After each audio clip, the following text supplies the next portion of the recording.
Grupo Fórmula presenta José Cárdenas Informa. En más de 120 frecuencias de radio en México y cadenas asociadas en Estados Unidos y Centroamérica. Telefórmula en los sistemas Easy, Sky, Total Play, Megacable y otros sistemas vía satélite. José Cárdenas Informa. Todas las noticias, todas las voces. ¿Qué tal? ¿Cómo le va? Hoy es el miércoles 22 de junio. Le estoy saludando a nombre de todo el equipo que hace posible este esfuerzo informativo cotidiano de Grupo Fórmula Noticias. Óscar Holguín, ¿cómo te va? Muy buena tarde. Muy buenas tardes, Pepe, a ti y a la audiencia de Grupo Fórmula. Hoy saludamos al equipo de los rudos. Isaac Morán en la coordinación de información. Francisco Rosales coordinando los contenidos. La producción a cargo de Charlie Pérez y Juan Carlos Martínez. Héctor García Vega y Adrián Moscoso en la coordinación de entrevistas. Y Claudia Medina en la asistencia general. Y desde luego, nuestro agradecimiento a UNO TV por el apoyo y facilidades para la producción de esta emisión informativa de Grupo Fórmula. Gracias, Óscar. Un saludo también a José Luis Arévalo. En un momento estaremos con él, pero vamos primero con lo último. La gobernadora del estado de Chihuahua acaba de lanzar o de colocar o de colgar, se dice ahora, un video en redes sociales para informar que los cuerpos de los jesuitas asesinados ayer, Javier Campos Morales, de 78 años de edad, y Joaquín César Mora Salazar, de 80 años, así como el cuerpo del guía Pedro Palma, ya fueron localizados, luego de que ayer, cometido el crimen, más bien anteayer, porque fue el lunes al mediodía, luego de cometido el crimen, se robaron los asesinos, se robaron los cuerpos. Esto lo confirmó hace unos momentos la gobernadora de Chihuahua, Maru Campos, de esta manera. Buenas tardes, soy Maru Campos, gobernadora del estado de Chihuahua. Me encuentro en Cerocahui, municipio de Urique, en el estado de Chihuahua, y quiero compartir a la Compañía de Jesús, a la comunidad jesuita, a los chihuahuenses y por supuesto a todos los mexicanos que el día de hoy, gracias a un esfuerzo extraordinario de la Fiscalía General del Estado, comandado por el maestro Roberto Fierro, hemos logrado localizar y recuperar, y esto comprobado por medicina forense, los cuerpos de los sacerdotes jesuitas Javier Campos, de Joaquín Mora y del guía de turistas Pedro Palma. Esperamos tener más información más adelante, les estaremos informando. Por supuesto, estaremos muy pendientes de la ampliación informativa sobre la identificación de los cuerpos ya recuperados de Javier Campos Morales, padre jesuita, 78 años, Joaquín César Mora Salazar, padre jesuita de 80 años, y del guía de turistas Pedro Palma. Ya fueron localizados. Hoy, por cierto, temprano se informó que más de 250 elementos del ejército mexicano fueron destacados en la Sierra Tarahumara de Chihuahua para sumarse a la búsqueda del presunto responsable del crimen de los jesuitas y del guía de turistas, quien está identificado como José Noriel Portillo, alias El Chueco, líder del llamado Cártel de los Salazar, un brazo armado del Cártel de Sinaloa en esa región.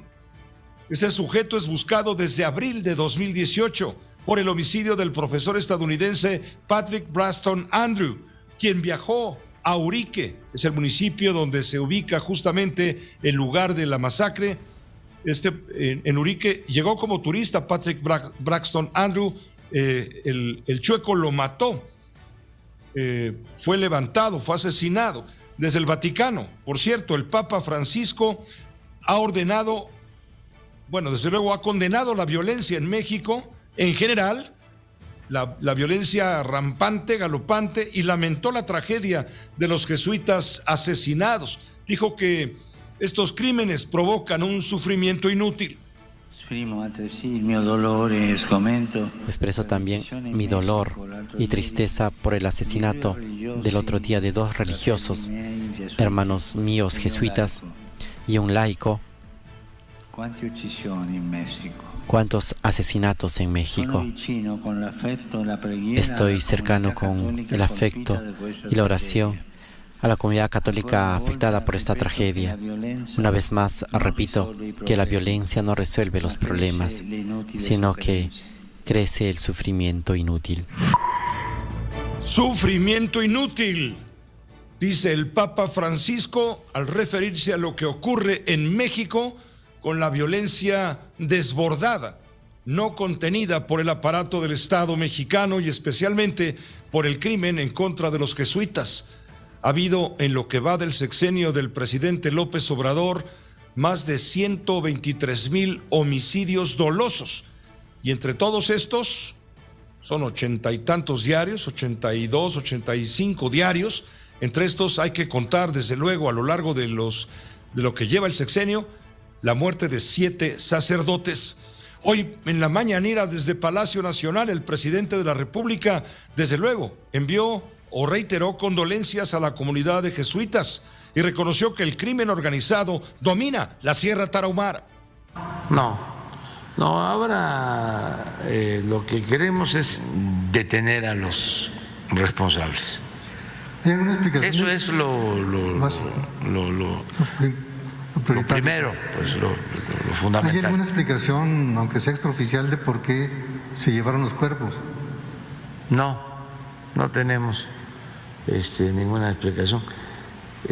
Pero pues vamos a investigar y vamos a conocer toda la verdad.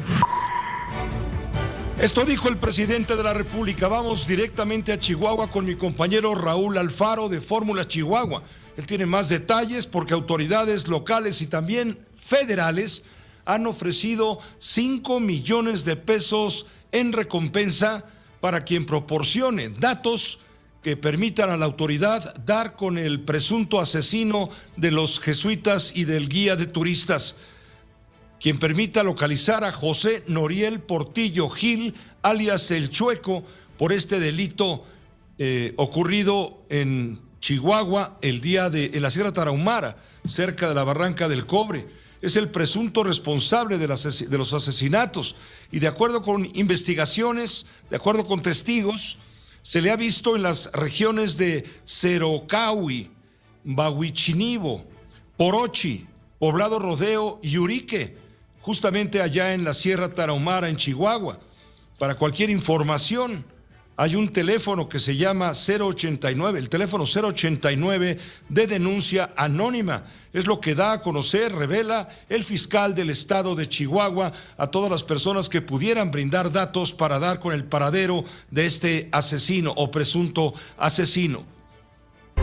Es por ello que, solicitando el apoyo de la ciudadanía de la región, la Fiscalía General del Estado ha decidido publicar una recompensa de hasta 5 millones de pesos a quien o quienes aporten información veraz, eficaz, eficiente y útil que conduzca directamente a la captura de José Noriel Portillo Gil, alias El Chueco.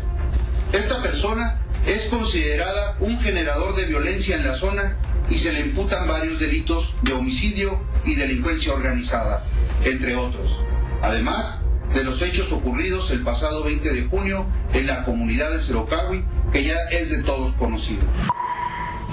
Es lo que ha dicho el fiscal de Chihuahua, Raúl Alfaro. Estamos contigo, te escuchamos con más detalles y lo último. Adelante.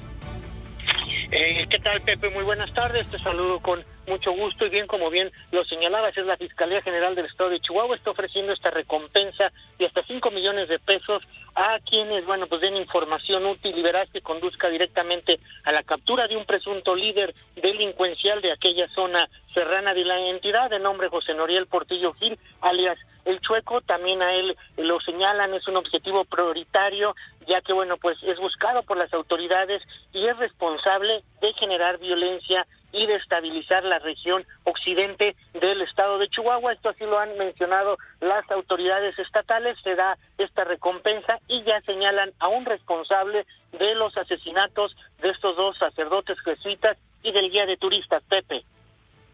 Muchas gracias por la información, Raúl Alfaro. Muy pendientes del avance de esta investigación que despierta evidentemente todo el interés en México y fuera de México, ya te quedó claro.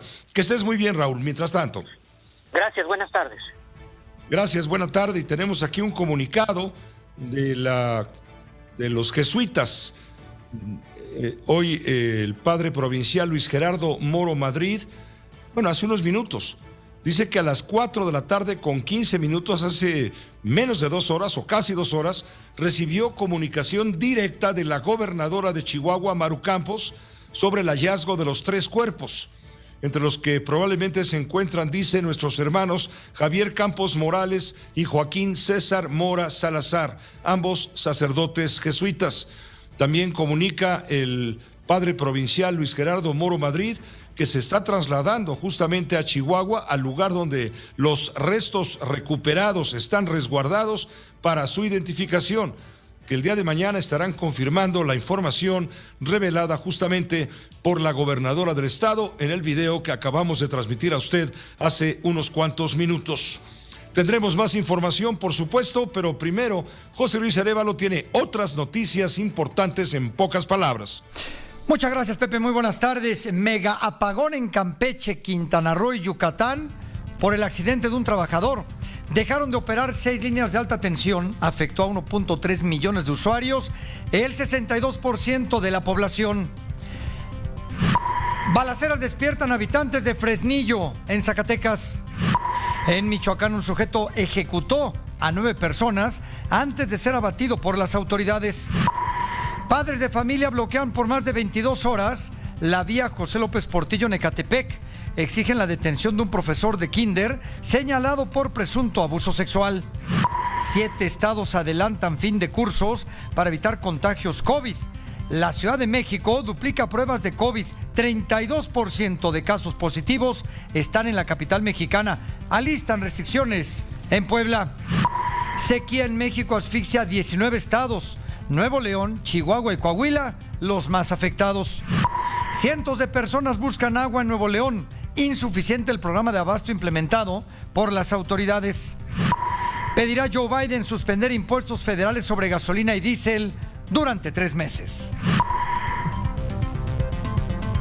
Bueno, esto es en pocas palabras también muy importante, pero permítame tener comunicación, un enlace en este momento con el padre Javier Ávila, conocido como el Padre Pato, sacerdote jesuita, un hombre que tiene una historia muy interesante que comentar con usted, porque él estuvo conversando cerca de 1 hora con el presunto asesino de sus compañeros jesuitas y del guía de turistas, cuya muerte está plenamente confirmada. Padre Pato, padre, gracias por aceptar este enlace. Muy buenas tardes. Reciba nuestro pésame por la muerte de sus compañeros sacerdotes. Muchas gracias, muy buenas tardes, a sus órdenes. Muy buenas tardes, ya le confirmaron que los cuerpos han aparecido, lo informó la gobernadora del estado hace 2 horas exactamente. ¿Escuchó usted esa información? Sí, recibí la información y nos llegó una información a los jesuitas de parte de la autoridad religiosa, de parte de nuestro grupo provincial, con esta aclaración. Nosotros no podemos dar todavía como un dato oficial de que ya encontraron los cuerpos. Se encontraron 3 cuerpos. Necesitamos nosotros que alguien vaya a hacer el reconocimiento visual para certificar que ellos son. Todavía no damos la noticia absoluta y definitiva a todos los jesuitas, porque, y el padre provincial así lo dijo, necesitamos nosotros certificar visualmente que sí son los 2 cuerpos de nuestros hermanos. Y en eso hace unos momentos, padre Ávila, el padre provincial Luis Gerardo Moro Madrid se expresó en los mismos términos. Él es dijo que se está trasladando justamente a la zona donde tienen los cuerpos resguardados y realizar la identificación plena sobre los cuerpos de los 2 sacerdotes asesinados el lunes por la tarde. Yo le quiero preguntar, ¿qué pasa allá en la zona donde estos verdaderos misioneros, estos hombres de bien, fueron asesinados? ¿Quién domina? ¿Quién controla? La ley del plomo. ¿Qué es lo que pasa? ¿No hay presencia del gobierno para contener, para frenar esta violencia, padre? Bueno, esto no es de hoy ni es de ayer. Esto es de hace muchos años. Yo tengo 47, 48 años en Tarahumara. Desde que yo llegué aquí, ya existía el narcotráfico. Ya existía el Triángulo Dorado, ese que le quieren cambiar de nombre. ya existía, pero las cosas eran como más bajo el agua, de que nadie sabe, pero todo el mundo los conoce, etcétera. De repente se destapó eso y en todo el país lo sabemos, y ustedes, los medios de comunicación, usted lo sabe perfectamente. En el momento que se destapa esto, que se le golpea al avispero y esto empieza a saltar de una manera impresionante. Empezó a cambiar la vida de todos nosotros aquí en la Tarahumara. Estoy hablando de 20, 25 años tal vez. Empezó a cambiar la vida, de vivir nosotros en una tranquilidad normal, de poder circular por la Sierra Tarahumara a cualquier hora del día y de la noche. Yo lo hacía porque terminaba de una atención en una comunidad indígena y a veces de toda la noche estar bailando con sus bailes rituales, terminar como en la madrugada y salirme y no pasaba nada. Ahora hay regiones en las que no podemos transitar. De tal hora a tal hora no pasa uno. Esto ha proliferado, por supuesto. Y es una realidad. No podemos negarla. Padre Ávila, ¿qué fue lo que pasó? Entiendo que usted conversó 1 hora, cuando menos, con el presunto asesino de sus compañeros jesuitas y también del guía de turistas que llegó a la iglesia allá en Cerocahui a refugiarse, lo venían persiguiendo. Usted estaba mucho más cerca que cualquiera de nosotros. ¿Podría describirnos, por favor? Bueno, primero aclarando, yo no conozco al asesino. No estuve platicando 1 hora con él. No lo conozco. Segundo, yo estoy a un par de horas de Cerocahui. Yo estoy en Krill, no estaba yo en aquel lugar, y ya lo he narrado y lo he comentado, lo he compartido en repetidas ocasiones, con todo gusto le repito. Yo salía el lunes al mediodía de Krill hacia Chihuahua, iba a una cita médica, y en el momento en que empezaba yo mi camino hacia Chihuahua en carretera, no hay comunicación celular constante, se va la señal, y en ese momento me hablan, uno de los compañeros de Cerocahui me habla para decirme que aquello estaba muy raro, que estaba muy especial, que habían balaceado, y en ese momento me dice, mataron a Javier y a Joaquín. Se cortó la comunicación, entonces inmediatamente a irme en la camioneta a un lugar en donde había comunicación, volví a restablecer la comunicación y me dijo, sí, mataron. Ya me dijo las circunstancias, que habían entrado al templo una persona que le habían dejado un cuerpo como ahí en el templo, y le habían dicho al padre Javier, que es el párroco, hay un cuerpo en el templo. Pues él creyó un cuerpo que traen para celebrar la Eucaristía, para ponerle el agua bendita, para bendecirlo. Y llegó y se encontró que era un cuerpo realmente de una persona asesinada, sangrando. Y que también estaba el asesino. Llegó el otro padre, llegaron los otros 2 padres, son 3 sacerdotes. Y empezó, el asesino estaba con un revólver en la mano.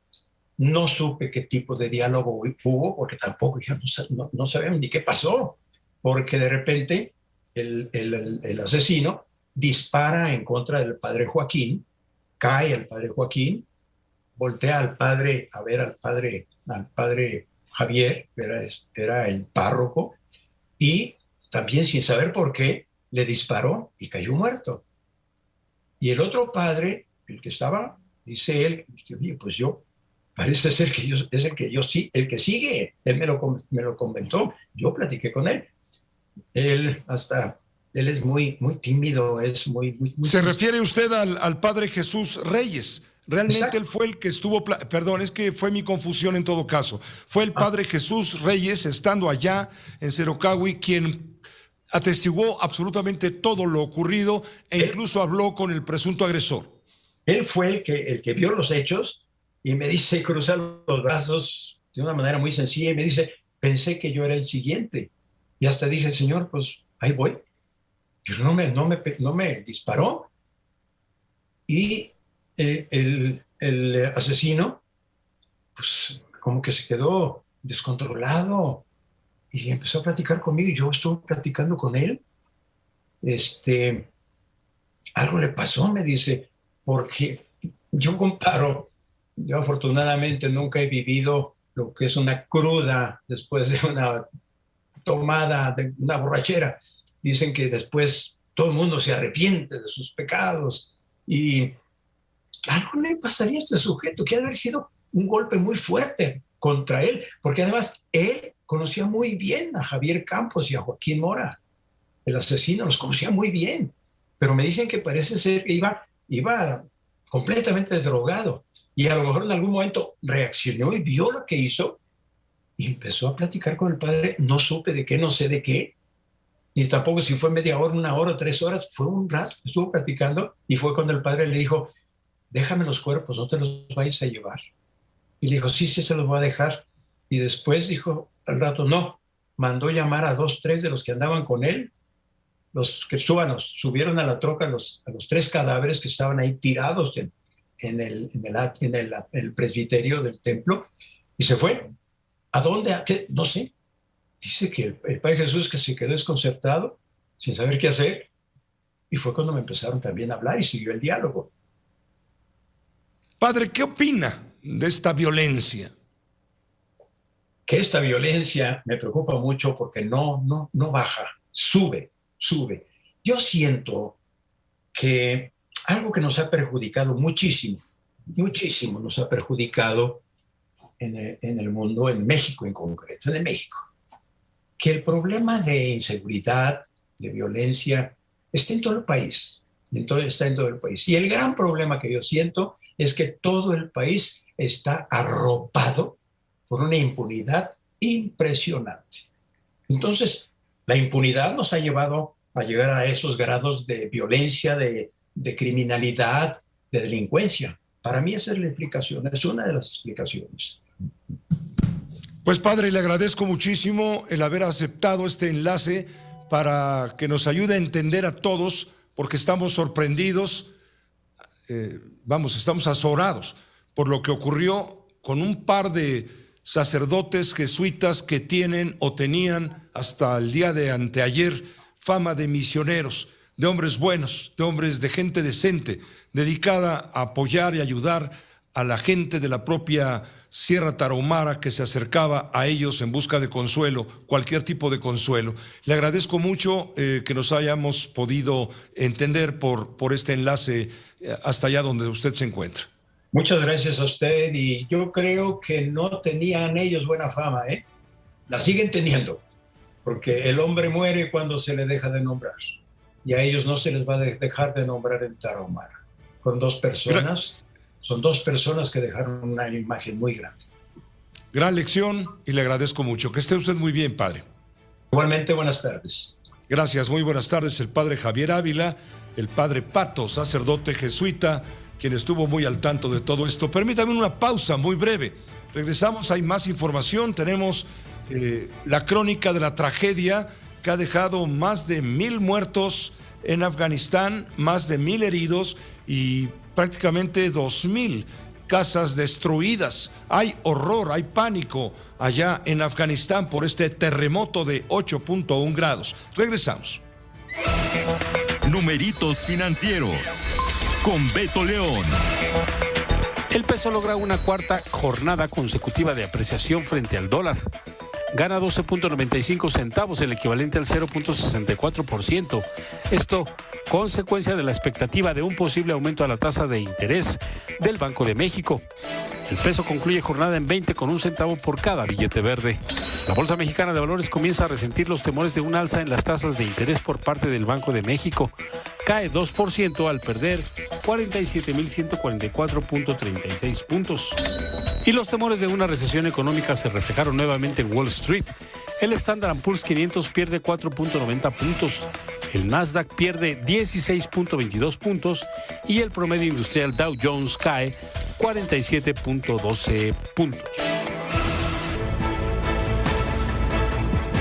Tenemos información de la tragedia sucedida este día en Afganistán.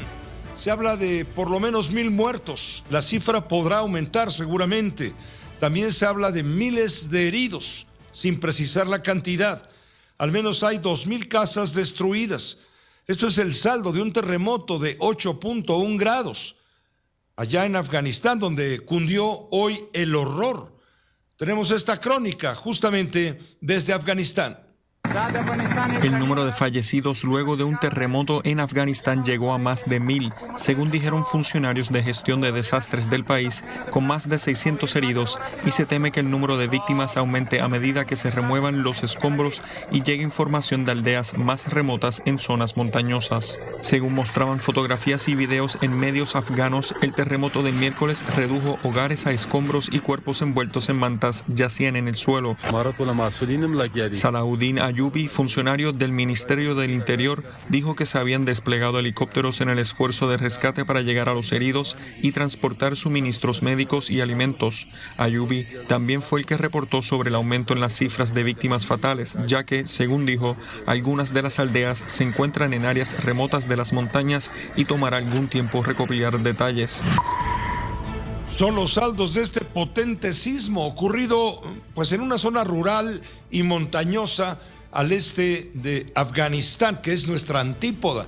Si usted taladrara la tierra desde México en línea recta, pasando por el Ecuador, claro, llegaría directamente, pasando por el centro de la tierra, llegaría directamente a Afganistán. Hay, le digo, esa cantidad todavía no precisada de víctimas, tanto mortales como heridas, y la destrucción de las construcciones es prácticamente total en esa zona. Todavía se están confinando los datos, se están consiguiendo todos los datos para dar al mundo a conocer esta tragedia. Mientras tanto, tenemos el contacto aquí en México directamente con el ingeniero Alberto Hernández Unzón, meteorólogo de Grupo Fórmula.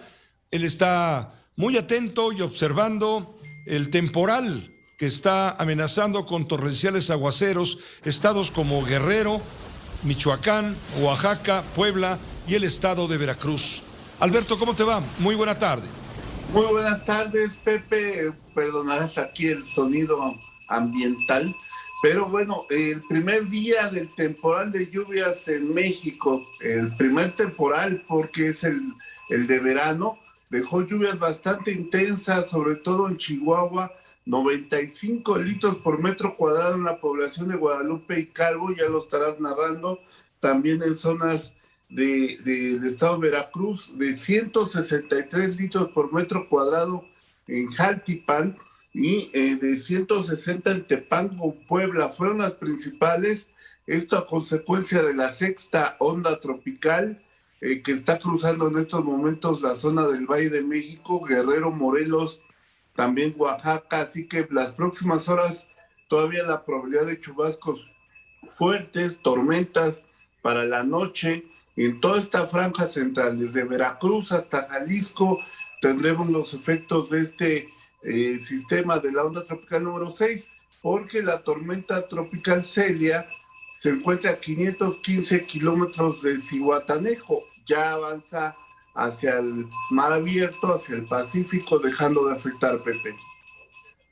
Pues te agradezco la información, nos ponemos al tanto sobre toda esta circunstancia. Qué bueno que avisas, porque efectivamente tenemos reportes desde Chihuahua de que la lluvia arrasó con viviendas, autos, con salones. Hubo problemas en Guadalupe y Calvo, en Chihuahua. Déjame entrar en contacto con Mar Almeida, a pie tierra. Mar Almeida de Fórmula Chihuahua tiene detalles. Vamos a escucharla juntos, te invito. Hola Pepe, muy buenas tardes, qué gusto saludarte a ti y a nuestro auditorio. Pues así, efectivamente, como bien comentan, pues fíjate que el día de ayer pues se dieron unas lluvias torrenciales que desafortunadamente pues un caudal arrasó mínimo 3 vehículos, se inundaron más de 10 viviendas y 7 locales comerciales y algunas aulas de las escuelas de la comunidad pues fueron pues literalmente arrasadas. La Dependencia Estatal de Protección Civil pues declaró que esto se debe precisamente al reporte que nos da ahorita nuestro ingeniero del clima, pues y hay también alerta porque pudiéramos seguir con estas afectaciones. Ahora déjame comentarte que pues preferimos aquí en Chihuahua las lluvias, no más que pues no venga tan fuerte el agua. Afortunadamente, Pepe, no ha habido bajas humanas, que eso es pues lo más satisfactorio, y pues aquí estamos con esta información, Pepe. Muy completa como siempre y te agradezco muchísimo para seguir en contacto, Mar Almeida, con estos datos. Muy buena tarde. Hasta la próxima, Pepe.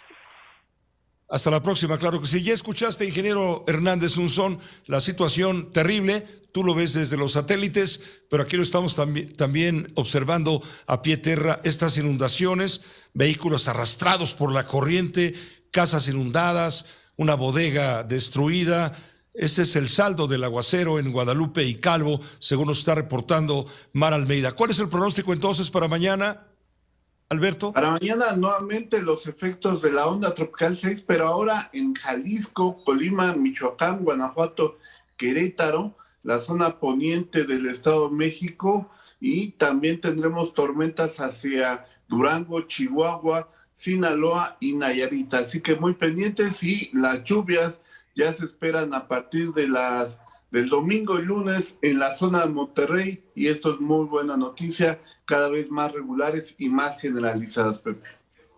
Muchísimas gracias. Hasta mañana entonces, Alberto. Hasta mañana, Pepe. Buenas tardes. Muy buenas tardes, Alberto Hernández Unzón, meteorólogo de cabecera de Grupo Fórmula, jefe de meteorólogos de Grupo Fórmula.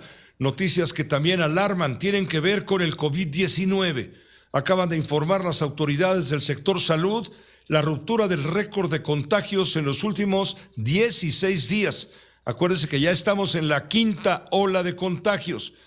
Las cifras COVID en las últimas 24 horas señalan que hay registro de 15,364 contagios más con respecto al día de ayer. 15,364 contagios más con respecto a ayer. Se contabilizan 29 muertes más también que el día de ayer. Para que tenga una idea de la proporción de lo que esto significa, le comento que en la primera ola el máximo de contagios ocurrió en agosto de 2020, el 1 de agosto, y hablábamos de 9,556 contagios. Ya la segunda ola estuvo más brava. Fue en enero de 2021, el día 21 de enero de 2021, se registraron 22,339 personas contagiadas. La tercera ola estuvo peor. El 19 de agosto del año pasado se contabilizaron 28,953 contagios. Hoy la cuarta ola presentó máximo de contagios el 18 de enero de este año con 49,343. Y hoy se están registrando en esta quinta ola 15,364 contagios, 32% de los cuales están concentrados en la Ciudad de México. Es donde se duplica el número de contagios de COVID-19, según reportes de centros de salud y macroquioscos ubicados en las 16 alcaldías. Durante mayo, el promedio diario de aplicación de pruebas fue entre 2,500 y 2,700. Y del 1 al 13 de junio, la cantidad aumentó prácticamente al doble. 4,400 pruebas se están aplicando. Hay verdaderas colas interminables en los centros donde se solicitan las pruebas justamente para prevenir los contagios. Muestra de la inquietud de los ciudadanos por la propagación, el incremento, pues, de los contagios a estas alturas. Es lo que está informando la Ciudad de México. Y por lo pronto, allá en Puebla, se informa que están estudiando volver a las restricciones sanitarias, lo dijo el gobernador Miguel Barbosa, debido también al incremento de estos contagios. Lo dijo de esta manera el gobernador Barbosa. Para que prepare decreto que podamos suscribir mañana, publicar mañana, sobre algunas restricciones en el combate al coronavirus, ante este estado de alarma que tenemos que reconocer existe. Este anuncio contrasta con la postura que expresó la semana pasada, el 13 de junio, en donde dijo que Puebla no regresaría a las restricciones COVID en cuanto no haya afectaciones mayores. Pues ya las está habiendo, afectaciones a la salud, cuando hay hospitalizados de gravedad. Pues antes de que los haya, se tomarán medidas por decreto, según dice el gobernador del estado. Están estudiando los términos precisos. Por cierto, en 7 estados de la República se adelantó el fin de cursos para evitar contagios COVID.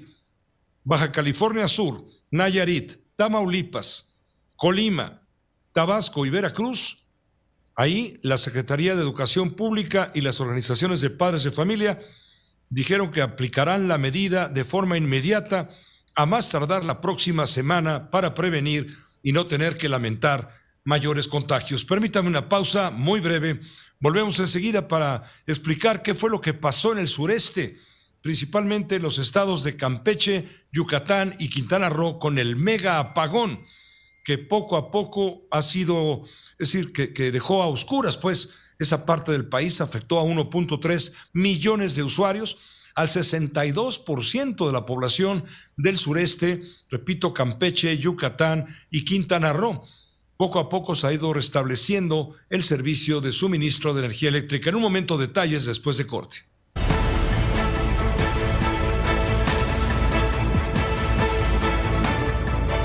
Estamos recibiendo información directamente desde Chihuahua. Se nos informa que en cuestión de unos 10, 12 minutos habrá una conferencia del fiscal general de justicia del estado de Chihuahua, el Roberto Fierro Duarte, el maestro Roberto Fierro Duarte, evidentemente para brindar detalles con mayor precisión, luego de haberse anunciado en voz de la gobernadora Maru Campos la recuperación de los cuerpos de los padres asesinados ayer en la Sierra Tarahumara, y el cuerpo, claro, del guía de turistas, quien también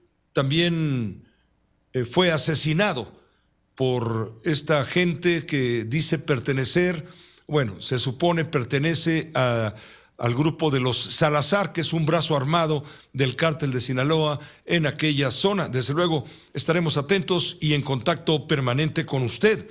Por lo pronto vamos a enlazarnos con Marcos Morales. Un sicario solitario, se informa, asesinó a 9 personas en Jacona y en Sonora, esto en Michoacán. Marcos, ¿cómo te va? Muy buena tarde, te escuchamos. Hola, ¿qué tal, Pepe? Muy buenas tardes, un gusto el poder saludarte. Efectivamente, en esta ocasión para informarte que un total de 8 personas asesinadas, 4 más lesionadas, entre ellas un elemento de la policía. Fue el saldo que dejaron agresiones perpetradas en Jacona y Zamora por un empistolado que finalmente fue abatido al enfrentarse con la policía. Primeramente, elementos de la Policía Municipal de Jacona recibieron la alerta sobre una agresión en un taller mecánico de la colonia Miguel Hidalgo. Acudieron y encontraron a 2 personas ya ejecutadas. A unos metros, en una empresa de lácteos, otros 2 hombres fueron baleados, ellos perecieron, además hay una persona herida, cuando fueron despojados de su vehículo, un Tida de color rojo. En esta unidad, el pistolero huyó hacia Zamora, donde abandonó la unidad ya en la colonia El Duero. En este sitio comenzó a ingresar a diversos negocios, donde mató a 4 personas más e hirió a una pareja. Finalmente, el pistolero pues fue cercado por la policía y militares, se enfrentó tras varios minutos con ellos y finalmente fue abatido. Este tipo fue identificado como Sergio Eduardo A., alias El Nenuco, quien de acuerdo con las primeras investigaciones está relacionado en varios hechos, inclusive un homicidio previo. Pepe, es la información. Completa Marcos Morales a través de Raza Informa. Muchas gracias y buenas tardes. Buenas tardes, Pepe. Esto sucedió allá en el estado de Michoacán. Este sicario solitario asesinó a 9 personas. En Irapuato fueron en contra de mujeres en ataques armados. Dejaron 6 personas muertas y 6 personas lesionadas. Esto fue a las 7 de la noche de ayer y a las 10 de la noche también de ayer. El primer ataque fue en la colonia de Arandas, en la comunidad de Arandas. Ahí fueron asesinadas 2 mujeres. A las 8 de la noche ocurrió un segundo ataque en la colonia Progresiva. Ahí fue asesinada otra mujer de 60 años. Y en la colonia de Los Álamos se reportaron varios ataques. Ricardo Benavides Hernández, el secretario de Seguridad Ciudadana de Irapuato, dijo que según la información, los ataques están relacionados con el crimen organizado. Pues mira, nosotros consideramos que algunas de estas personas pudieran estar vinculadas.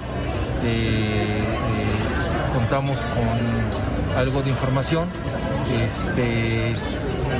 Y bueno, pues desafortunadamente esas son las consecuencias, ¿no? Justamente cuando la gente tiene este tipo de actividades o cuando se relaciona con posiblemente algunos delincuentes, bueno, pues desafortunadamente estas pudieran ser las consecuencias, pero bueno, yo insisto, este es un tema de investigación de todas y cada una de las...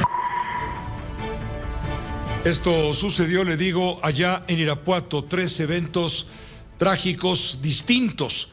Omar Hernández, los habitantes de Fresnillo despertaron esta mañana, pues, ¿qué te voy a decir? Sobresaltados, y me quedo corto. Los despertaron a balazos. ¿Qué fue lo que sucedió allá en Fresnillo? ¿Cómo te va? Buena tarde. Buenas tardes, Pepe. Efectivamente, como lo narras, eran las 6 de la mañana, ya un horario donde los mineros particularmente están preparándose para el cambio de turno, las entradas a las empresas maquiladoras y demás personal, también los estudiantes, y se soltó la balacera en la colonia Arboledas de la cabecera municipal de Fresnillo. Ráfagas de armas de alto impacto se estrellaron sobre viviendas de las calles Castaños, Cipreses y Sauces. Sujetos armados ingresaron a uno de estos domicilios. Hay testigos que dicen, según haber visto personas privadas ilegalmente de la libertad, es el momento, es la hora, ya casi a 12 horas, más de 12 horas, donde la Fiscalía de Justicia del Estado no ha dado información al respecto. No se sabe si realmente hubo personas privadas de la libertad. Lo cierto es que se tomaron el tiempo para incendiar una de estas viviendas. Después salieron con rumbo desconocido arrojando objetos ponchallantas para evitar que fueran perseguidos, y todo esto ocurrió precisamente allá en Fresnillo. Ya te digo, se desconoce el saldo de personas afectadas, más allá de 2 que fueron alcanzadas por las balas y recibieron atención médica allá en el lugar. Llegaron los bomberos, apagaron 2 automóviles que también fueron alcanzados por el fuego, y esta situación, pues aunque las autoridades dicen que fue algo muy focalizado, pues ya te has de imaginar, lo narraste bastante bien, pues a la ciudadanía le altera bastante en sus actividades. Pepe, el reporte. Pues a quién le gusta despertarse a balazos. Si cuando te despierta la señora o el señor te pones muy nervioso, pues imagínate a balazos, te pones mucho peor. Omar, muchas gracias a través de Fórmula Zacatecas por esta información. Estamos al pendiente, buena tarde. Estamos al pendiente, buena tarde. También en Chiapas hubo balacera. Esto fue en la caseta de Ocuilapa. Ahí hubo un enfrentamiento de la Guardia Nacional con un grupo armado. Fue en la autopista Las Chuapas Raudales. Esta autopista fue cerrada por este enfrentamiento. En el lugar se escucharon detonaciones de armas de fuego de un vehículo que cruzó la plaza de cobro sin generar víctimas. Se tomó la determinación de resguardar los recursos y cajeros receptores y cerraron momentáneamente la caseta. Hasta ahora se sabe que los enfrentamientos fueron entre supuestos grupos que pelean el control del huachicol o venta de combustible, venta clandestina, entre otras actividades ilícitas que están, por supuesto, peleando la plaza una vez más. Vamos a hablar de todo esto un poquito más adelante con Leo Zuckerman, con esta violencia desbordada, porque pues muchos nos estamos preguntando, no sé usted, pero ¿hasta dónde va a ser necesario llegar para reconocer el rotundo fracaso de la tramposa política de abrazos, no balazos? Eso es realmente lo importante, porque esta política de no confrontación con el crimen organizado en los hechos solo sirve a los criminales. José Luis Arévalo, tú tienes más información sobre la orden de aprehensión demandada por ciudadanos en contra de un profesor de kinder acusado de abuso sexual. Adelante, José Luis. Muchas gracias, Pepe. Efectivamente, esto sucedió en el Estado de México. Se trata del profesor del kinder Concha de Villarreal, que se encuentra en Ecatepec y está acusado por presunto abuso sexual. Los detalles los tiene mi compañero Leopoldo Espejel. Polo, adelante. ¿Cómo estás, José Luis? Muy buenas tardes. Pues mira, nos encontramos justamente sobre la vía López Portillo, a un costado de este kinder que se localiza en la colonia Vista Hermosa. Ha sido una tarde difícil por negociaciones que no han concretado, es decir, continuará bloqueada la vía López Portillo una vez que se han cumplido ya 24 horas de que inició esta demanda. Inicialmente, pues han exigido los padres de familia y un centenar de vecinos que mantienen aquí este bloqueo con quema de llantas, de sillones y todo lo que se ha podido, exigir primero que les presentaran la orden de aprehensión en contra de este maestro por haber abusado sexualmente de 2, pero también tocamiento de otros 2 jóvenes. Es decir, que la Fiscalía ha recibido de manera formal, José Luis, 4 órdenes de aprehensión por 4 denuncias por este hecho. No se ha podido destrabar esta negociación. Ya estuvo aquí la Fiscalía, ya les presentaron la orden. Por un momento abrieron momentáneamente un carril a la circulación en ambos sentidos, sin embargo, pues llegó la gente y con pancartas dijeron que no se mueven. Llegó ya la policía, llegó Protección Civil del municipio de Ecatepec para tratar de destrabar esta situación. Hay muchas mujeres al frente con niños y esto, pues definitivamente por lo que vemos, hay una contraorden de la fuerza de la policía municipal para poder llevar a cabo el bloqueo. Se nos ha informado que van a hacer algunos cortes a la circulación y van a permanecer estas personas aquí en este lugar. Victoria, estamos al aire con Pepe Cárdenas. ¿Qué va a ocurrir? Porque no se pudo reabrir esta circulación. Victoria Arriaga, directora de Protección Civil de Ecatepec. Sí, bueno, nuestra presencia como Protección Civil era mitigar el riesgo, el incendio que tenían. Ya se les exhortó a no seguir con él, se les exhortó a cuidar a la ciudadanía y vamos a respetar, somos empáticos, tolerantes. El gobierno se ha distinguido por siempre salvaguardar la integridad de cada uno de las personas. Vamos a permitir que sigan ellos con su manifestación. Importante, la mamá ya no se encuentra aquí. La mamá en cámaras también ya refirió dejar este tema porque ya lo hicieron político, a palabras de la mamá. No a palabras personas que no están involucradas en esto. No están involucradas, pero también tienen derecho. Ellos comentan que en todo el país hay este tipo de situaciones, sí hay en todo el país. Sí, Victoria, pero también hay muchas personas afectadas. ¿Qué va a ocurrir? Sí, hay personas afectadas. Ahorita lo que nos interesa a nosotros, vamos a empezar un dispositivo para poder liberar la circulación. Vamos a hacer un plan en el sentido de tránsito y bueno, lo que vamos a hacer es que las familias lleguen a su punto de su familia. No en este lugar, aquí. En este lugar vamos a respetar su manifestación. Gracias, Victoria. José Luis, lo que está aconteciendo, permanecerá este bloqueo, cumple 24 horas y todo parece indicar que aquí va a seguir. Van a hacer algunos cortes a la circulación para permitir que la gente que venga de la zona de la Quebrada de Ecatepec lo haga por otro lado y para quienes vienen de la Ciudad de México hacia la zona de Coacalco también lo haga por otras vías alternas, José. Bueno, es que se contradijo, dice vamos a liberar, pero vamos a permitir la manifestación. El caso es que, bueno, sigue este bloqueo, inclusive pidiendo que Rosaura Taboada, que es la directora del plantel, pues dé información para localizar al presunto responsable. Bien, Leopoldo. Para indicar, José Luis, que esta mujer ya fue removida, por lo que nos comentó el secretario de gobierno del municipio de Ecatepec, que es una escuela oficial, pero pues el conflicto sigue y sí, aquí va a permanecer por lo pronto hasta que no detengan a este sujeto. Sí, lo que está pasando o lo que ha sucedido en otros casos similares en el país. Gracias, Leopoldo, un fuerte abrazo. A ti otro de regreso, José Luis.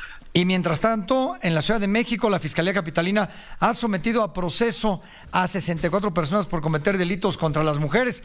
Vamos con Juan Antonio Jiménez, que tiene la información. Juan Antonio, por favor.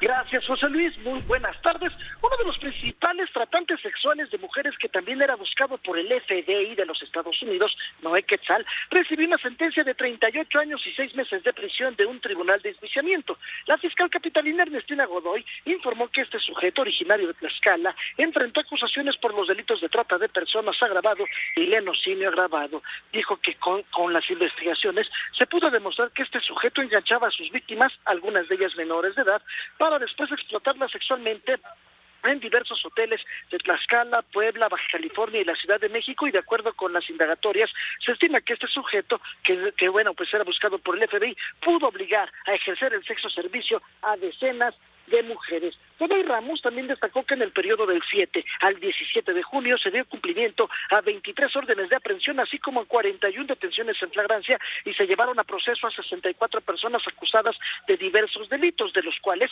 41 fueron por violencia familiar, 5 por violación, 10 por abuso sexual, 3 por feminicidio e igual número por el delito contra la intimidad sexual, 1 por trata de personas y 1 más por acoso sexual. José Luis, el reporte.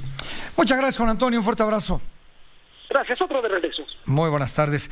Y por último le cuento rápidamente que en los reclusorios de la Ciudad de México han sido decomisados 1,400 teléfonos celulares que habían sido utilizados principalmente para el delito de extorsión. Esto lo informó el secretario de Seguridad Ciudadana, Omar García Harfuch, quien agregó que delincuentes dedicados a la extorsión y al secuestro, entre otros delitos, han sido trasladados a otros centros penitenciarios con apoyo de la Secretaría de Seguridad y Protección Ciudadana para evitar que sean generadores de violencia en cárceles capitalinas. 1,400 teléfonos celulares en las cárceles. Momento de hacer una pausa, pero regresamos con todas las noticias y todas las voces. Tenemos un enlace en este momento con Leo Zuckerman. Él tiene, por supuesto, sus minutos de opinar y hoy decide hablar de lo que usted y yo estamos atendiendo y preocupados, el tema de la violencia. No nos cansamos de dar información, no quisiéramos darla, pero es obligación estar enterados de lo que ocurre. Ya lo acaba de escuchar en Fresnillo, en Irapuato, en el estado de Michoacán constantemente, bueno, ¿qué le digo? En Chiapas, en Guerrero, medio país está ardiendo. Lo de Chihuahua, caray, la muerte de los jesuitas en la Sierra Tarahumara, todo eso tiene al país en una gran tensión, querido Leo. ¿A dónde vamos a dar con esto de los abrazos, no balazos? ¿Qué es necesario que ocurra para llegar a darnos cuenta de este fracaso, del fracaso rotundo de esta política tramposa? Buenas noches. Buenas noches, querido Pepe. Pues mira, lo dices muy bien. Vengo escuchando tu noticiero desde que comenzó y bueno, es ya de terror, de verdad, ver o escuchar un noticiero para enterarse de estas noticias. Todo está pintado de rojo, lo que pasó en Chihuahua con los sacerdotes jesuitas, los balazos por Zacatecas, muertos por aquí, muertos por allá. Pero Pepe, es que esto no es nuevo, es que ese es el tema. Esto comenzó en 2007, cuando el entonces presidente Calderón le declaró la guerra al crimen organizado, y desde entonces tenemos un país con cada vez más violencia. No lo pudo resolver el presidente Calderón, no lo pudo resolver el presidente Peña Nieto, no lo ha podido resolver el presidente López Obrador. ¿Qué ha fallado, Pepe? Pues claramente la estrategia. Si tú una y otra vez sigues haciendo lo mismo, vas a tener los mismos resultados. ¿Cuál ha sido el fracaso de la estrategia en este tema de la violencia? Involucrar a las Fuerzas Armadas, al Ejército, a la Marina en temas de seguridad pública. Eso puede tener resultados positivos en el corto plazo, pero las Fuerzas Armadas pueden, y lo que hacen es, son como bomberos, ¿no? De alguna manera apagan los incendios en un lugar, luego los trasladan a otro lugar para apagar otros incendios, y lo que ocurre es que por varias regiones del país se va incendiando y cada vez hay más incendios, Pepe. Es realmente, pues yo creo que ya podemos decir que a 4 años de tomar posesión, este gobierno ha fracasado en lo que prometió, Pepe, porque hay que regresarnos a las promesas del presidente López Obrador y ver que el presidente prometió que se iban a abatir los índices delincuenciales, en particular el homicidio. No lo han logrado, es una promesa incumplida, y en su lugar lo que hemos visto también, Pepe, y lo tengo que decir, es una multiplicación de los grupos del crimen organizado en varios estados del país y su diversificación, Pepe. ¿A qué me refiero? Que lo que comenzaron como dos grandes carteles, 2 y medio yo diría, o 3, déjame ponerlo así, grandes carteles que había en México, que eran los de Sinaloa, el Jalisco Nueva Generación y un poco el Golfo, pero más chiquito, que se dedicaban a la exportación de las drogas a Estados Unidos, un negocio muy rentable. Hoy lo que tenemos es la multiplicación de bandas del crimen organizado que se dedican a otro tipo de actividades, a la extorsión, al secuestro, al robo, al control de todos los mercados que son de bienes ilegales que por definición controlan el crimen organizado. Y para tener, digamos, el control de estas actividades necesitan ser más violentos. Por ejemplo, en el tema de la extorsión, los que extorsionan, los que cobran el famoso derecho de piso, Pepe, pues necesitan tener una amenaza creíble de que si no les pagan el derecho de piso, te van a incendiar tu negocio, te van a romper las piernas o te van a matar. Y en ese sentido, pues lo cumplen y eso ha multiplicado la violencia en nuestro país, amén del enfrentamiento que hay entre distintas bandas del crimen organizado. Y déjame agregar aquí una cosa, Pepe, y muy rápidamente, si me permites.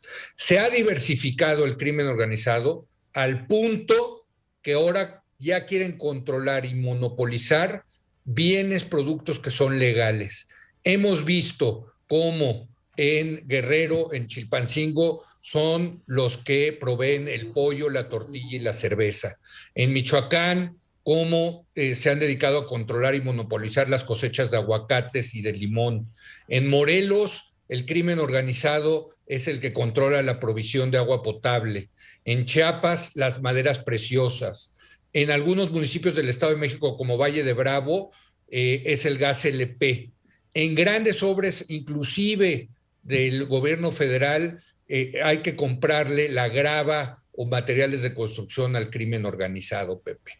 No es nada más, y con esto termino, el tema de la violencia, los muertos cotidianamente, sino que cada vez más se expande este cáncer del crimen organizado, que se ha diversificado a cada vez más actividades económicas en el país, Pepe. Una verdadera industria criminal. Gracias, querido Leo, como siempre, un abrazo muy fuerte. Muchas gracias, querido Pepe. Buenas noches. Gracias, buenas noches. Con todo esto que nos comenta Leo Zuckerman en sus minutos de opinar, bueno, pues uno en lugar de encontrar respuestas, encuentra más preguntas. Bueno, si ha fracasado la política de abrazos no balazos, política tramposa, en fin, pues entonces, ¿a dónde vamos a llegar? ¿Y cómo explica usted que haya muchos votos, por supuesto, para el gobierno que encabeza ese sofisma de acción, de abrazos no balazos? Yo me pregunto también cómo va a quedar el país cuando termine el gobierno de Andrés Manuel López Obrador. ¿Tendrá remedio la situación o el crimen ya estará brutalmente reforzado? Hagamos una pausa.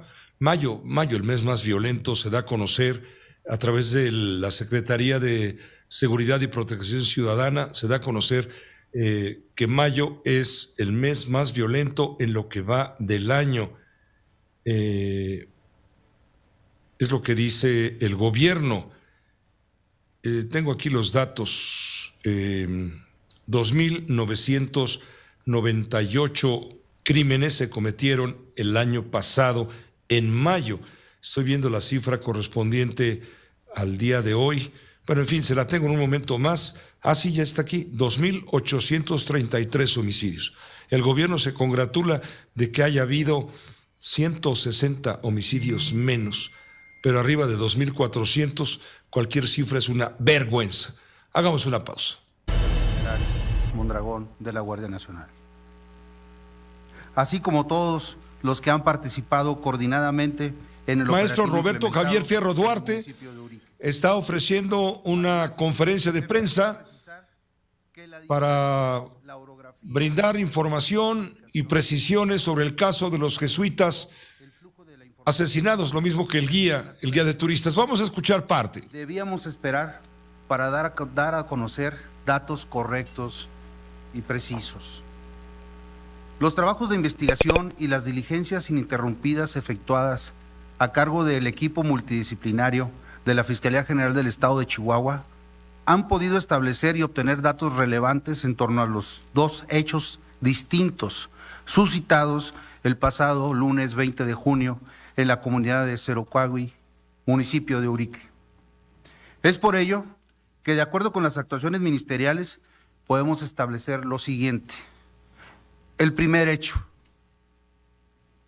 En primer lugar, el pasado lunes se atendió el reporte en el que nos informaron que José Noriel Portillo Gil, alias El Chueco, arribó a un domicilio de Cerocuagui a fin de localizar a Paul B., habitante de la comunidad, ya que días antes se había llevado a cabo un juego de béisbol en el que participó un equipo patrocinado por el mencionado Chueco y tras haber sido derrotado, se generó una disputa con el otro equipo en el que contendían los hermanos Paul y Armando B. De acuerdo con las versiones de diversos testigos, el Chueco detonó un arma de fuego en contra de Paul B. y privó de la libertad a Armando B. y posteriormente prendió fuego a la vivienda. Además, es importante precisar que una mujer y un menor de edad, quienes son habitantes de Cerocahui y tienen un vínculo con las víctimas, fueron reportados inicialmente como privados de la libertad. No obstante, tras las diligencias realizadas por la autoridad investigadora, se logró establecer que ellos se retiraron del lugar sanos y salvos. Ya se tuvo comunicación con los familiares, quienes informan que tanto la mujer como el menor se encuentran en óptimo estado de salud y de igual manera se les ha ofrecido el apoyo integral a través de la Comisión Ejecutiva de Atención a Víctimas. Es así como queda perfectamente establecido que las personas privadas de la libertad son 2 habitantes del lugar y no turistas, a quienes, hay que decirlo, seguimos buscándolos. El segundo hecho tiene que ver con horas más tarde, donde se suscitó el otro evento que tuvo lugar en un hotel del mencionado poblado, donde según algunos testigos, Pedro P., un conocido guía de turistas, interactuó con el Chueco y posteriormente fue privado de la libertad. Indican las declaraciones recogidas por la autoridad ministerial que el hombre anteriormente privado de la libertad se escapó y llegó policontundido al templo del pueblo, donde fue auxiliado por los religiosos, quienes también lamentablemente fueron privados de la vida por proyectil de arma de fuego y cuyos cuerpos se llevó el agresor. Entrevistas ministeriales señalan como autor de estos hechos a José Noriel Portillo Gil, alias El Chueco, de tal forma que la Fiscalía General del Estado acordó la publicación de una recompensa de hasta 5 millones de pesos a quien aporte información veraz, eficaz, eficiente y útil que conduzca directamente a la captura del Chueco. La tarde de este miércoles, dentro de los operativos y barridos ininterrumpidos en la zona, se logró localizar en la zona conocida como Pito Real los cuerpos sin vida de las víctimas, por lo cual se aplicaron los protocolos de identificación que incluyen el apoyo integral de atención a víctimas. Los operativos y la presencia de los cuerpos de seguridad de los 3 órdenes de gobierno permanecen, pues la prioridad será brindar la seguridad y la certeza a los habitantes y desde luego la captura del presunto responsable José Noriel Portillo Gil, alias El Chueco. Finalmente, quiero agradecer la comprensión de los medios de comunicación, pues ante la delicadeza de estos hechos y buscando siempre que la información que se brinda sea precisa y no ponga en riesgo la investigación, pero sobre todo cuidando la integridad física y moral de las víctimas y sus familiares, es que debemos ser cuidadosos con el manejo de la misma. No obstante, les vamos a continuar manteniendo informados. Muchas gracias. Es la información del fiscal de justicia del estado de Chihuahua, el maestro Roberto Javier Fierro Duarte, brindando detalles sobre lo ocurrido al mediodía, principio de la tarde del lunes pasado, allá en el municipio de Urique, en la comunidad de Cerocahui, en la Sierra Tarahumara, en Chihuahua, cerca de la Barranca del Cobre. Evento que costó la vida al padre Javier Campos Morales, de 78 años de edad, al padre Joaquín César Mora Salazar, de 80 años, así como al guía de turistas Pedro Palma. Ya los cuerpos fueron localizados. Ha explicado los detalles de la circunstancia en donde perdieron la vida. Es lo que ha investigado hasta el momento la Fiscalía de Justicia del Estado. Prometió mayor información, por supuesto, en un tema en donde todo mundo está atento. Hasta el Papa, desde el Vaticano, condena, por supuesto, lo que ha sucedido. Ha desatado la consternación del líder de la Iglesia Católica, por lo que desde el Vaticano señaló como tanto sufrimiento inútil, refiriéndose a la violencia creciente, imparable, impune en nuestro país. Por cierto, hemos estado recibiendo algunas comunicaciones a través de las redes sociales, a través del WhatsApp, Nos dice por Twitter Armando Cota, estamos en una completa impunidad. Se requieren medidas extremas para detener el gravísimo grado de delincuencia a que hemos llegado. Y en WhatsApp nos dicen, como dice el padre Pato, a quien entrevistamos al principio de la emisión, toda la República está arropada por la impunidad. Es serio el problema de la inseguridad, nunca en estos niveles. Es lo que dice Armando Cota desde Sonora. Gracias. Una pausa breve, volvemos.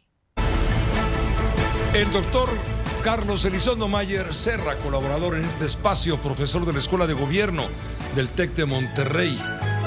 Tiene mucho que comentar. Cuando los de adelante corren mucho, y en este caso son los criminales organizados, y los de atrás, los del gobierno, se quedarán con eso de abrazos, no balazos.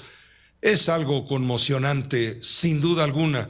Querido Carlos, un saludo muy cordial. Buenas noches. Buenas noches. Sí, es algo que conmueve porque muestra lo que siempre sabemos que sucede, pero cuando sucede con gente menos visible, pues no se vuelve necesariamente noticia, que hay como esta narrativa que facilita vivir en la violencia, que es, no, es que andaba por malos pasos. Es decir, cuando alguien muere, alguien es asesinado, alguien es secuestrado, lo fácil es decir, es que andaba con los malitos.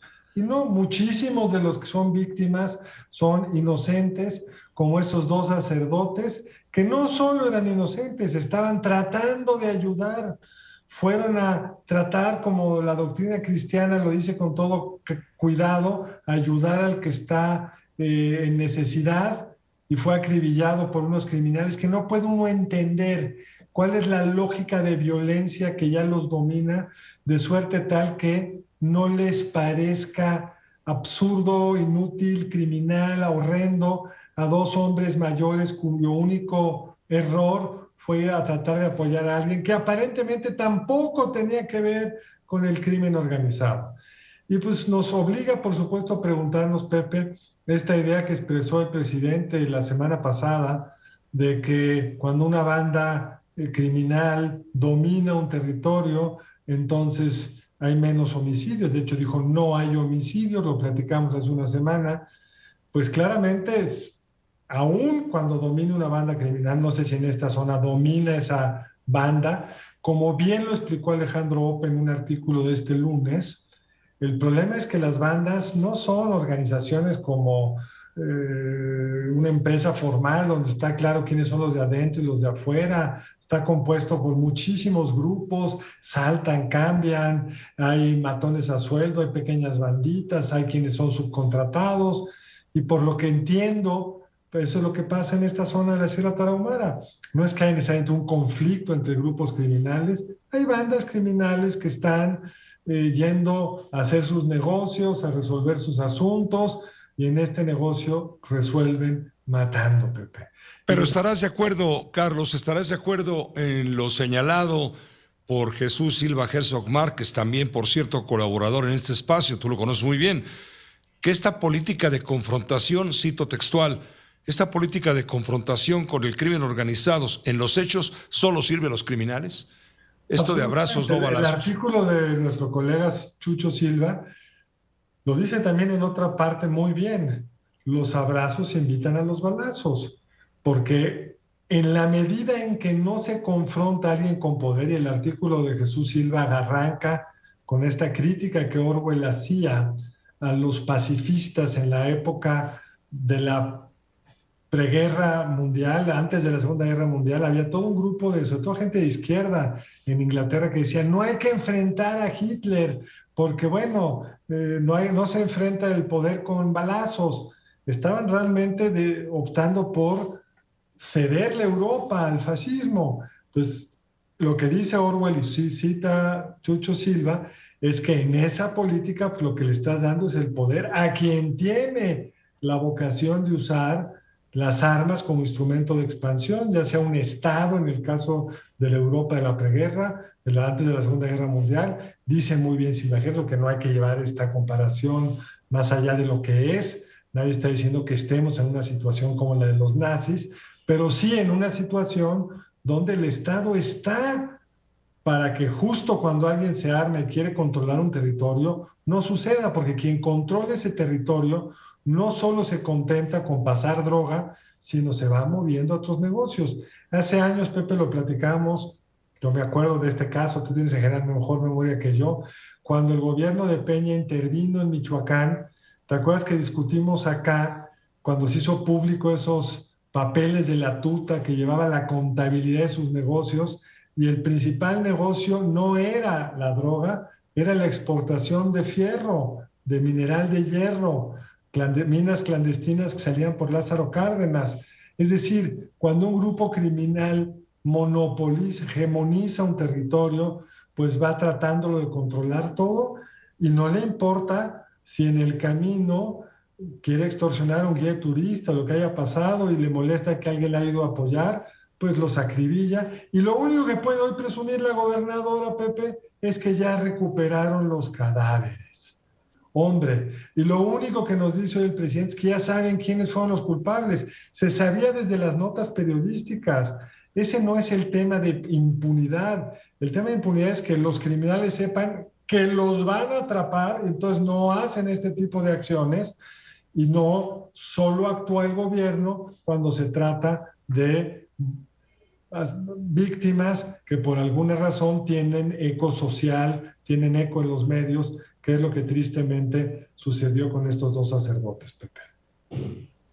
Muchas gracias, Carlos. Gracias por el comentario, siempre profundo, serio. Muchas gracias, Pepe. Te mando un abrazo.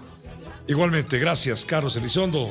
Se va de vacaciones, va a estar fuera unos días, unas semanas, un par de semanas, y mientras aquí, pues le cubrimos, por supuesto, la espalda. El megapagón, ¿qué pasó en Campeche, Quintana Roo y Yucatán? En un momento detalles, y también haremos contacto con el jefe Diego Fernández de Ceballos, su bitácora de la resistencia y el caso de Genaro García Luna, caso que está siendo procesado en una corte allá en los Estados Unidos.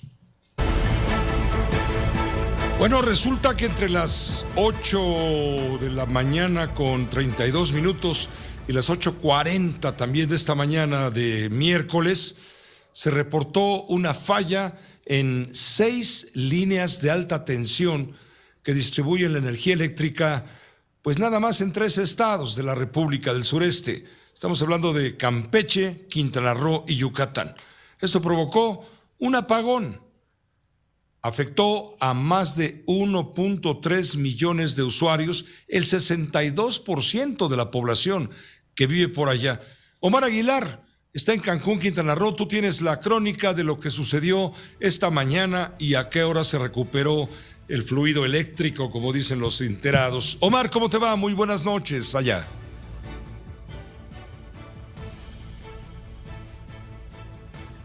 No tenemos el regreso de las autoridades federales.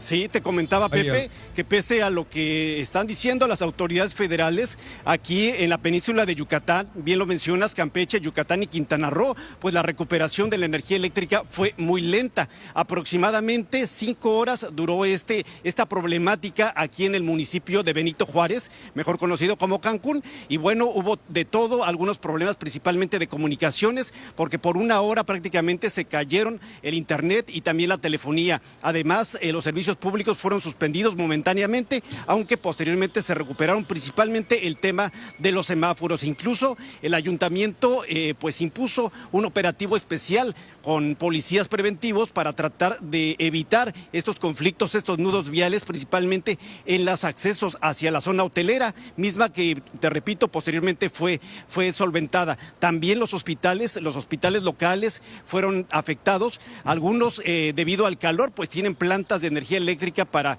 echar a andar sus aires acondicionados. Sin embargo, algunos no estaban preparados y también sufrieron las consecuencias. Lo mismo ocurrió con las gasolinerías, quienes aproximadamente 1 de cada 4 o 5 dejaron de funcionar porque no tenían adecuadamente preparados sus plantas de energía, por lo que también durante la mañana, Pepe, se vieron largas filas en estos lugares.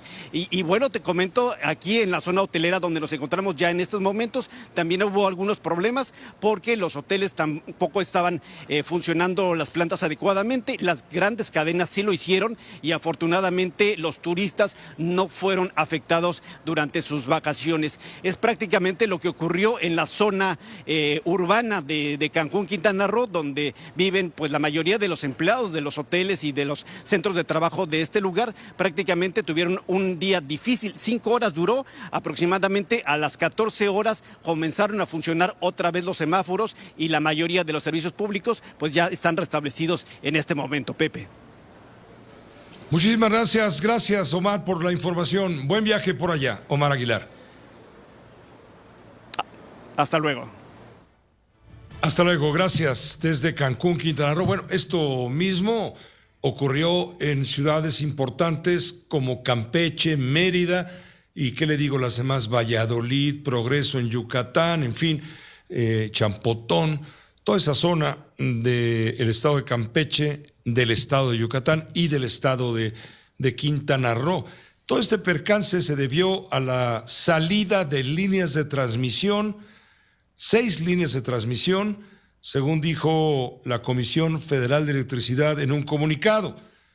Y paulatinamente se ha ido restableciendo, pero nos dice Omar, pues a pesar de que la Comisión Federal de Electricidad presume haberlo restablecido totalmente, tardó 5 o 6 horas en volver todo a la normalidad. Tenemos contacto en este momento con el jefe Diego Fernández de Ceballos y su bitácora de la resistencia. Los saludo con el agrado de siempre, con el afecto de siempre, y quisiéramos comentar con él lo que ha dicho la Fiscalía de Justicia de los Estados Unidos al señalar que cuenta con evidencia comprobando que Genaro García Luna amenazó, acosó y sobornó a periodistas quienes investigaban sus crímenes.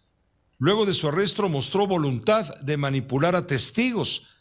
Es un documento en el cual se afirma que con grabaciones y testigos se comprueban las hipótesis de la presión de García Luna, quien fue secretario de Seguridad Federal con el expresidente Felipe Calderón. Diego, ¿cómo te va? Muy buenas noches, un saludo muy cordial.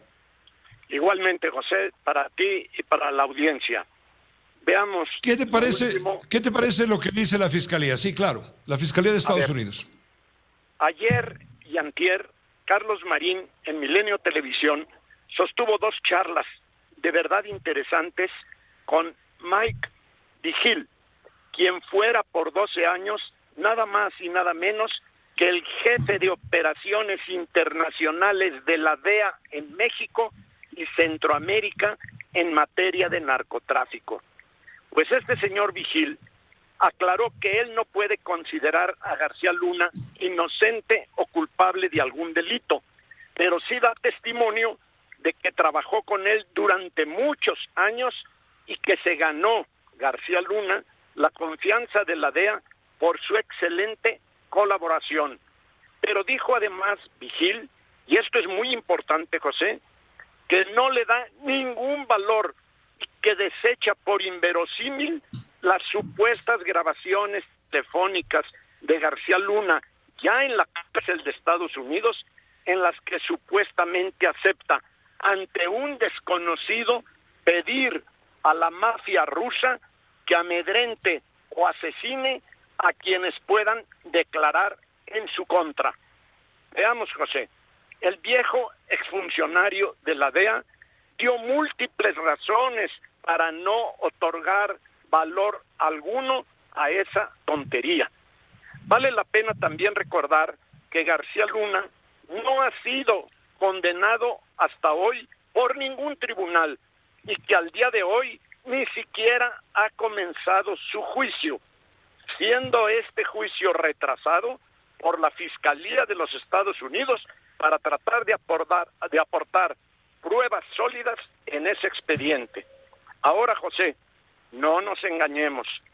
Si García Luna tiene un patrimonio muy superior al que podría corresponderle como servidor público y no puede justificar esa diferencia, yo creo que más le vale a la Fiscalía General de la República preparar una carpeta de investigación sólida para que en su momento le pueda imputar aquí el delito de peculado, habida cuenta de que durante su muy larga trayectoria como servidor público, pasaron por sus manos muchos miles y miles de millones de pesos.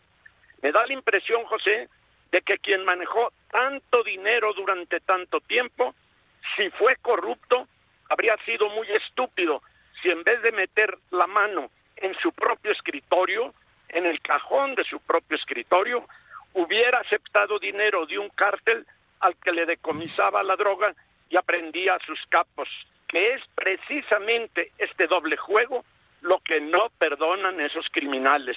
En tal caso, si hubiera recibido dinero del narcotráfico y además los hubiera perseguido durante tantos años, García Luna estaría sentenciado a muerte y habrían asesinado. Ese doble juego no lo perdona la mafia.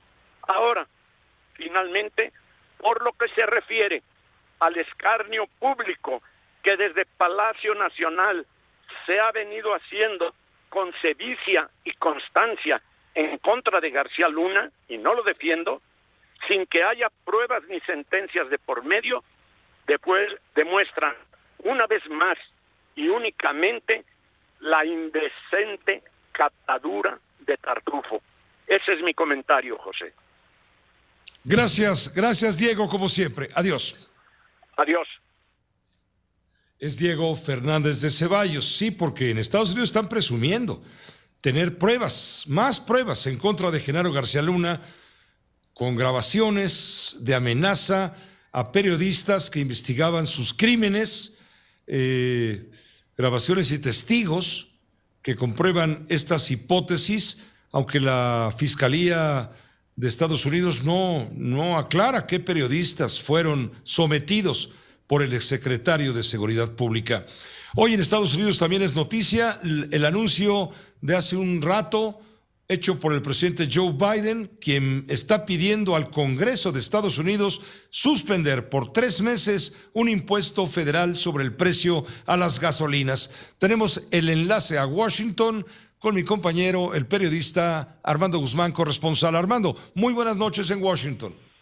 ¿Qué tal? Buenas noches, Pepe. Efectivamente, y esto lo que está tratando de hacer el presidente es bajar el precio de la gasolina y subir sus bonos políticos y su popularidad que están por los suelos.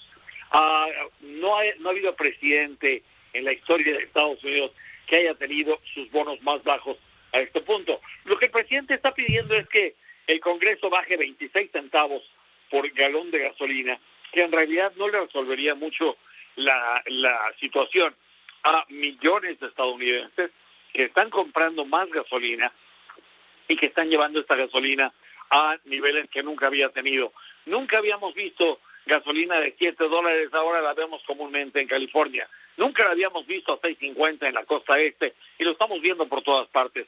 Entonces eso es lo que está tratando de influir. Ahora, te recuerdo que el presidente ya ha sacado las reservas de petróleo, ya ha hecho varios movimientos, le ha pedido al Congreso que tome diferentes medidas para bajar el precio de la gasolina no baja. Uno de los problemas que va a tener el presidente es que si baja con estos 26 centavos el precio, la gente va a comprar más y al comprar más el precio se va a continuar yendo para arriba.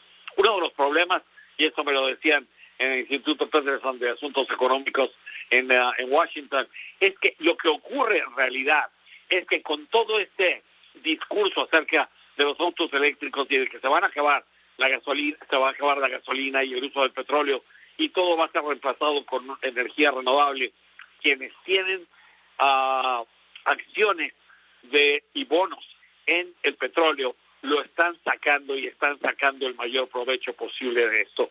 Y entonces es muy difícil que con 26 centavos ahora el presidente vaya a bajar significativamente el precio. Lo que sí podría hacer es subir un poquito sus bonos políticos, aunque también hay muchas dudas para que eso ocurra, Pepe.